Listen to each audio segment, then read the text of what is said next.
Hey, in this episode of Setup Essentials, I'm taking you through everything that you need to know about the DJI Osmo Pocket 3.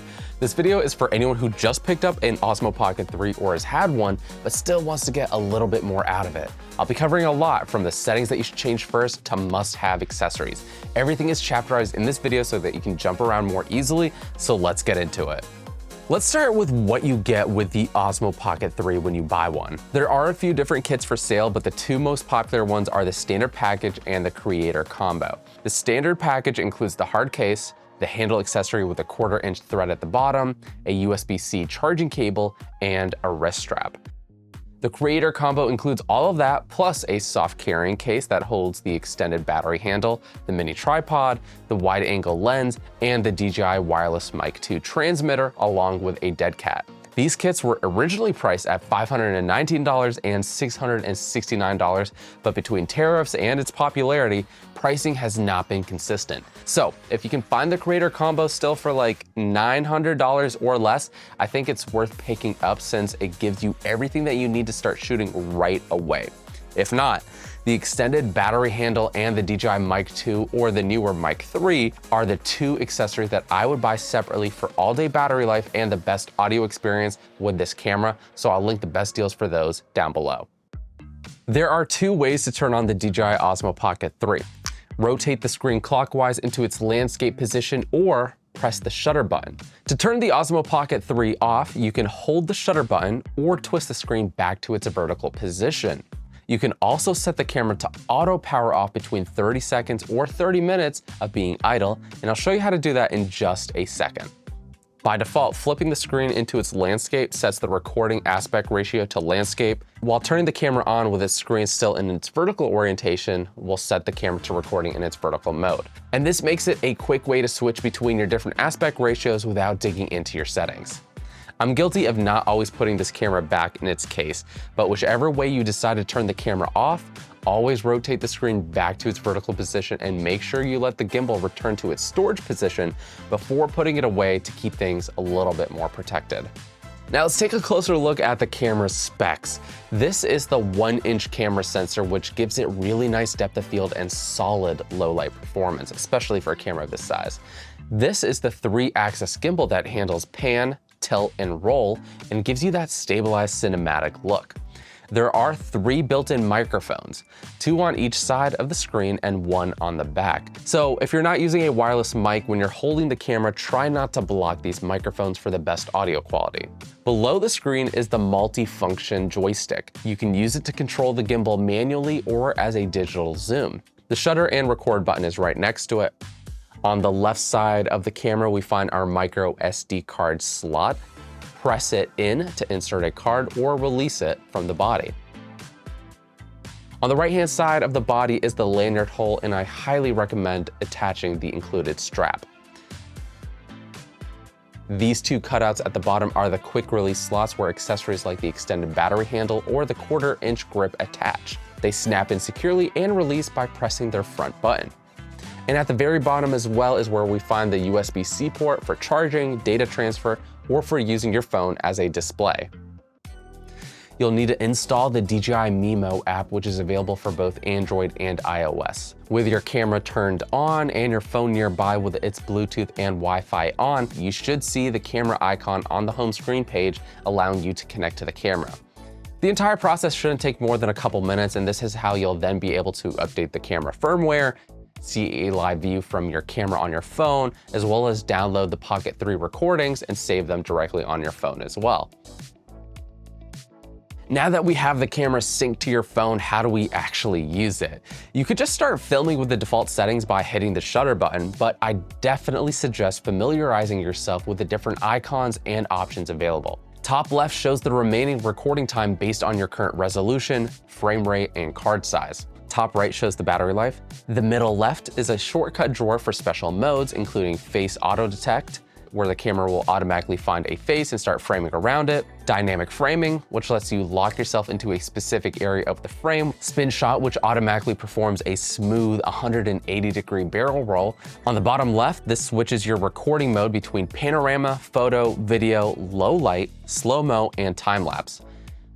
The bottom middle icon shows your current video or photo format. Right next to that are two arrows, which are part of a relatively new update, which let you do a digital lossless 2x mid-telephoto zoom, which is approximately 40 millimeters. This gives the camera a little bit more reach and versatility without taking a hit to video quality. On the bottom right, this switches between your front and selfie camera orientation, and you can also do this by triple tapping on the joystick. Tapping on the right middle icon changes how the joystick behaves. You can set it to physically move the gimbal or act as a digital zoom rocker. Sliding left on the screen opens your video settings menu. The main part of this menu lets you toggle between glamour effects, as well as adjust the image sharpness and noise reduction levels. But if you click on Pro, this unlocks more advanced controls, which includes exposure, and by setting your ISO, you can change how bright or dark your image is. Auto works pretty well in most cases, but locking it down prevents brightness shifts mid-shot. For your color profiles, you can choose between normal, which looks pretty good at a camera with no color grading required. D-Log M flattens the image for color grading in the edit, which is great for pros who want the maximum flexibility and control over the final look of their video.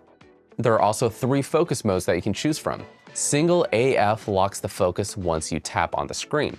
Continuous AF keeps refocusing as your subject moves closer or further away from the camera. Product Showcase refocuses a little bit more quickly when you bring an object closer to the lens and prioritizes that instead of face detection. This is perfect when I'm showing off gadgets to the camera and I don't want the camera to refocus on my face constantly. Without this feature, normally what you'd have to do is trick the camera and kind of hide your face so that it would refocus on the subject, in this case my phone. But right now with Product Showcase, all I have to do is just have it a little bit closer in the foreground, and it's intelligently detecting that and focusing on that instead of my face. Like I've already shown, by default, the screen orientation is what determines if you're going to be shooting in landscape or portrait mode. But swiping up on the screen opens up your resolution, aspect ratios, and frame rate settings.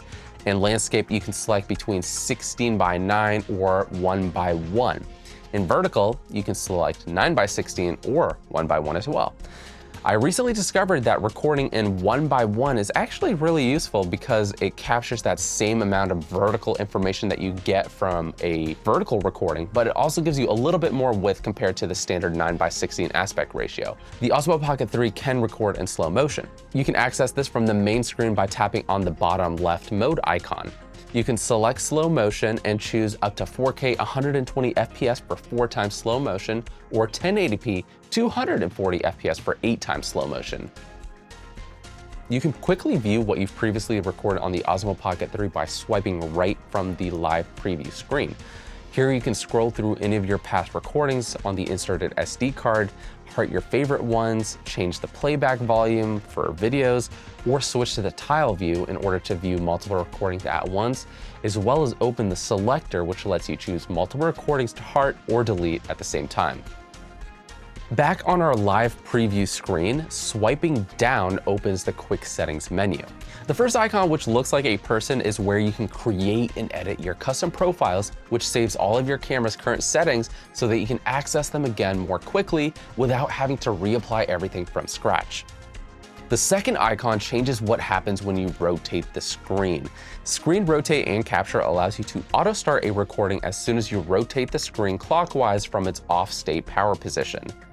From this menu, you can choose what type of recording you'd like to pick, or you can also select one of the custom presets you just made. The fourth icon is for FT, or face tracking selfie.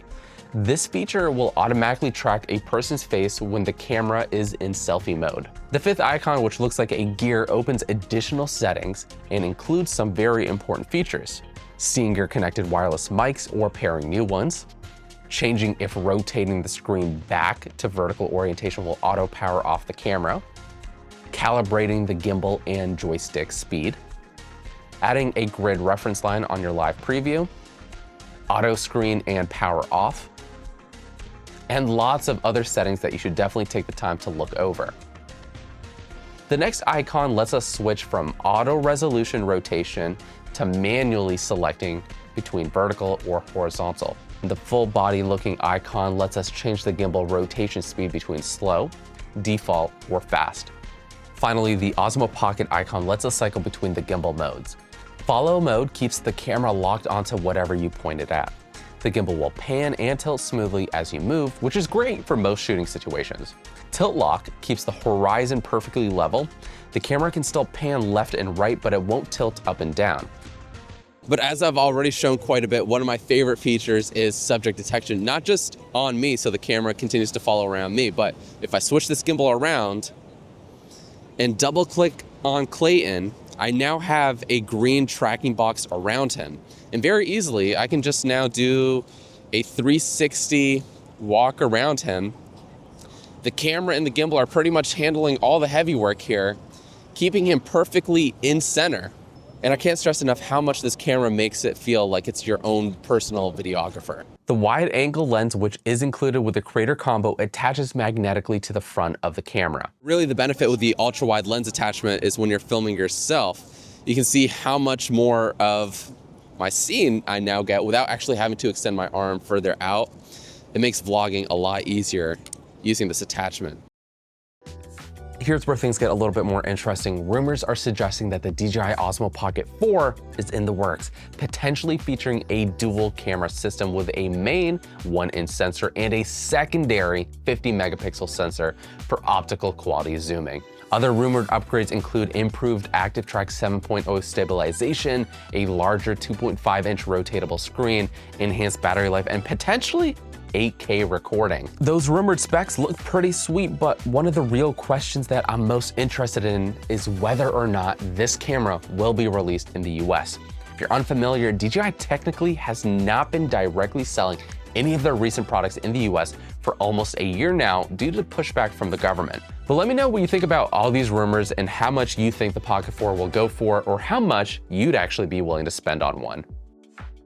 All right, so that should be everything that you need to know to get your DJI Osmo Pocket 3 set up, and the most important settings and tips to keep in mind for the best results. The price hikes have made this a little bit tougher to recommend as an absolute beginner camera, but if you can find it for a reasonable price, I still think this is one of the easiest ways to get great video quality without carrying around a full camera rig. If this video has helped you out, make sure to subscribe for more setup essentials, and you can follow me to see what other cool tech I'm reviewing. And until the next one, I'll catch you later.